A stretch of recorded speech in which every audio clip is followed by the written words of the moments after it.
there's a lot there. I think some things we always have to, uh, what the hell, deal with when we talk about Alice's and whatnot is that, um, I'm distracted now. I had a good point. The It was it, Gene's new hair. well, one thing I will say that I don't see this as a criticism of Alice. In fact, if anything, I think it's like maybe anemic.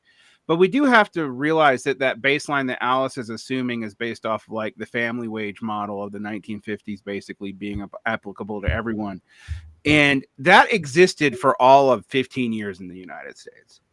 Like, and the conditions in which that existed, just geopolitically, are actually quite weird. During that, there's a reason why that happens in the post World War II boom. You have the Marshall Plan, so you have all this excess production being sent to Europe, so that we don't actually start driving our own prices down with a glut of overproduction. We have the capture of 48% of the world's wealth in one country, not because we took it, although we were taking it too. I mean, we'd already probably taken a lot of it, but because all the other wealth in the world was kind of blown up literally during World War II. Um, and so that baseline norm is actually from a very weird blip in American history.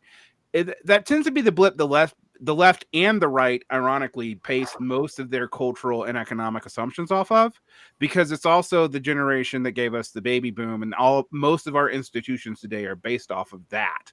Like literally, we changed our school system, we changed our healthcare system, everything was around the baby boom when it happened after World War II.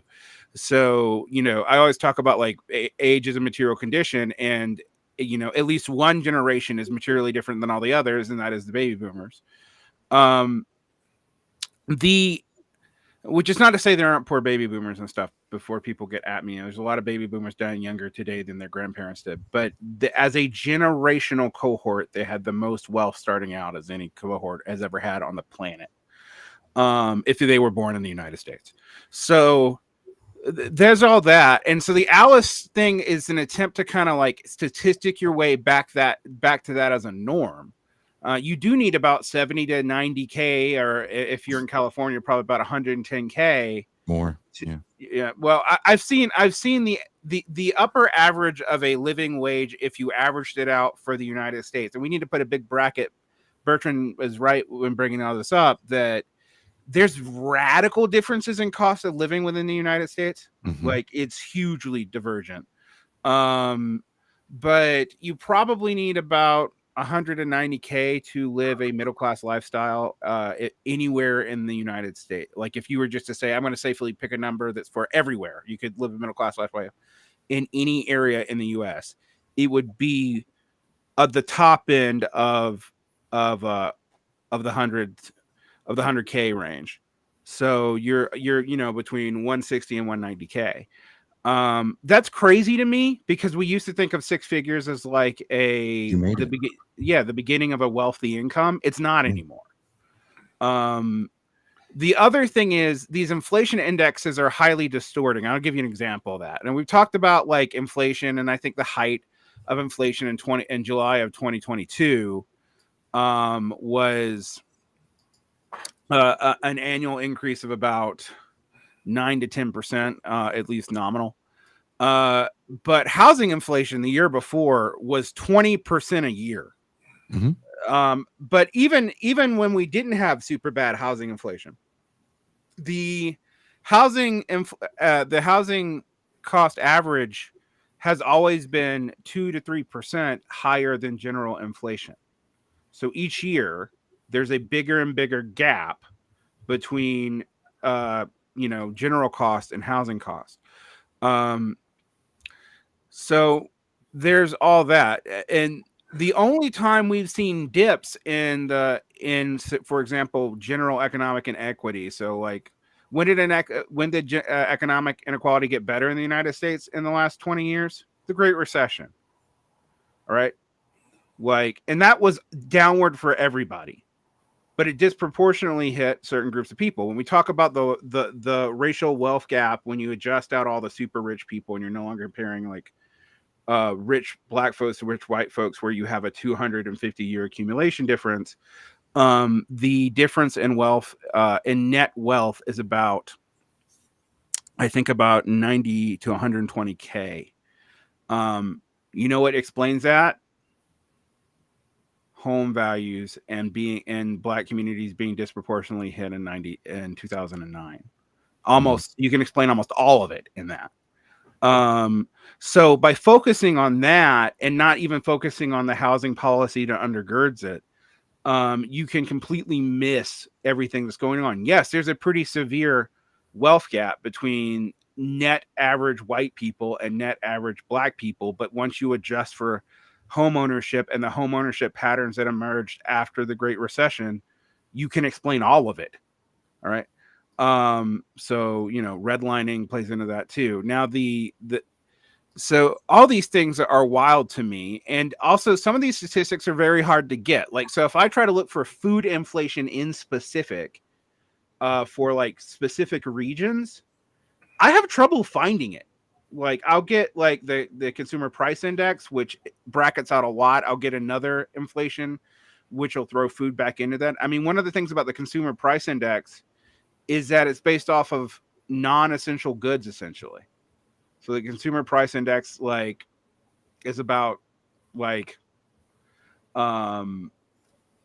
things that are not food, housing, shelter, education, or healthcare. So what most people actually spend money on. And for a long time in the United States, the way that the right would talk about this is we got cheaper consumer goods, but all the essentials of life got more and more expensive. Now, I'm going to add another thing that makes this A.L.I.C.E. category more interesting and difficult to talk about. We have lost a whole lot of people from the workforce, and there's the obvious ones. There's all the people who died from COVID. There's the massive retirement of baby boomers who were actually above retirement age anyway, but still working, which COVID pushed out of the job market. There's the decrease in immigration, but there's also a massive leaving of women from the workforce. Like, in 2019, if I said the average worker, and I think I said this to you, Jason, that the average worker was likely to be a woman and flip a coin if they were of color or not, right? Yeah. Well, today that's not true. Today the average worker is likely to be a man. Women are not even factored into the unemployment rates because they're not seeking employment, because the cost of childcare has risen astronomically.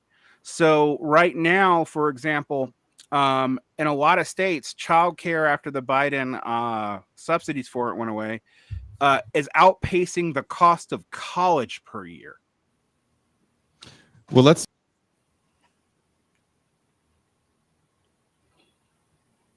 Springfield.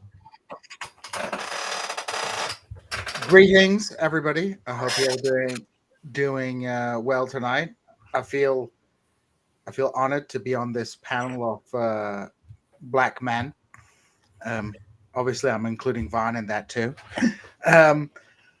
Yeah, I mean, I think Vaughn's making some really important points there. I mean, number one, there is a huge difference across the country in what you get for your money.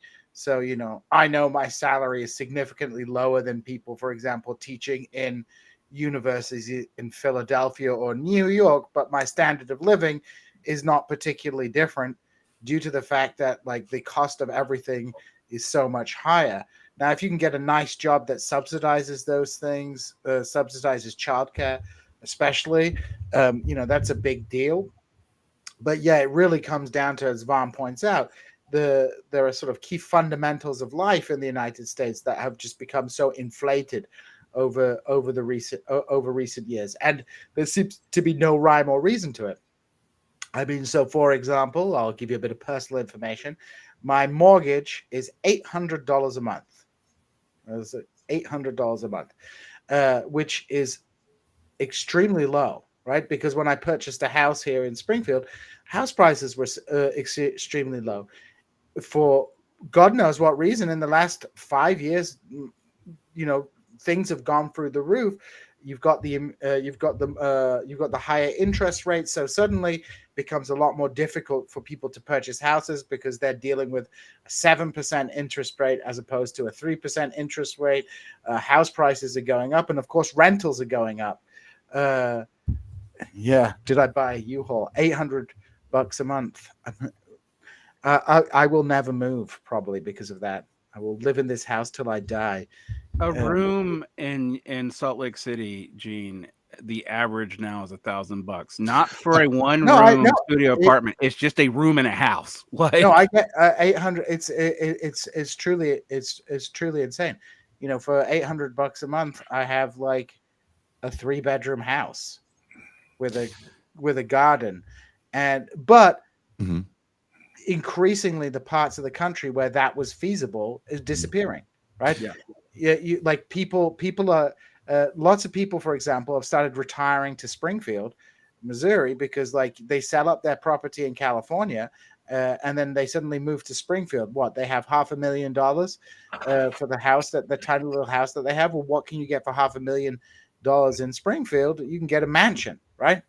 So people like move around the country. So we have we have housing, which is extremely difficult. The interest rate makes it difficult to buy, so people are forced into renting, and that pushes up the The rental qualifications make it difficult for people to buy as well. You have to Yeah. talk about that. The credit qualifications change so much. There's Not also a quick aside. Yeah. You know, if the house is too low, no bank is even interested in giving you a loan for it, Right. because they won't make that much money off over the long term. So below a certain threshold of making money off of you, no one's going to give you a loan. That is Yeah. very true for bringing that up. There is loan minimums. So you have these costs of you have these difficult costs of houses, you have these higher interest rates, and then you have people who are jacking up the rents. You know, the rents here, again, I can speak only for Springfield. You know, when I moved here in this neighborhood, you know, rents, you get a place for $700, $800. Now you're looking at $2,000. That's like only in the space of 7-8 years. That's a huge jump, and we haven't gone up in 50%. Now, when it comes to the childcare is extortionate. You know, there is no.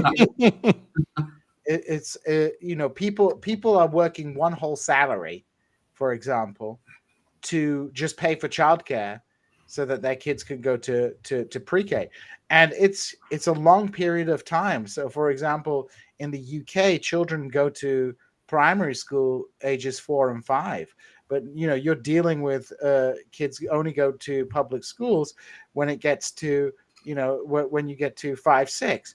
So you have you have a shortage of childcare.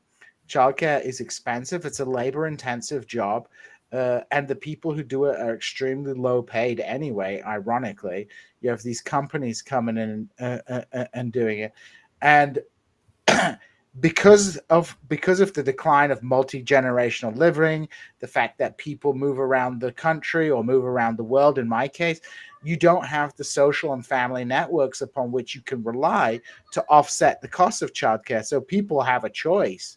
You know, people don't have a choice. They have to rely on childcare.